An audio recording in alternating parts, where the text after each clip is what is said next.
ஒரு வயசான பாட்டி ரொம்ப நாளாக எனக்கு ஒரு புடவை எடுத்து கேட்டே இருந்தாங்க. அவங்களுக்கு கொடுக்கலான்னு சொல்லி இன்றைக்கி தான் நான் பிளான் பண்ணேன். இன்றைக்கி தான் பிளான் பண்ணேன். இல்லை என்னால் அந்த டைம் எனக்கு செட் ஆகலை. இன்றைக்கி எப்படின்னா கொடுத்தே ஆகணும், டிசம்பர் 1 கொடுத்தே ஆகணும்னு சொல்லிவிட்டு ரெடி பண்ணியாச்சு. இன்றைக்கி எடுத்துகிட்டு போயிட்டோம். நான் கேட்டால் சின்ன வீடு மாதிரி அவங்க அதில் தான் இருக்காங்க பாவம். அவங்களுக்கு தான் இப்போ நான் கொடுக்கறது எடுத்துகிட்டு வந்துருக்கேன். நான் இதை எடுத்துகிட்டு போயிட்டு இப்போ கொடுத்துட்டு எனக்கு இருக்க சந்தோஷம் எப்படி இருக்கோ அதே மாதிரி நீங்களும் சந்தோஷப்படுறேன். 2 புடவை இருக்குது, நான் வச்சுக்கோ. ஒன்று ஏதோ ஒரு மிட்டாயா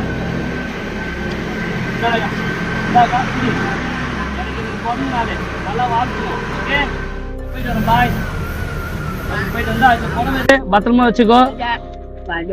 சரி, வரேன், கவலைப்படாத.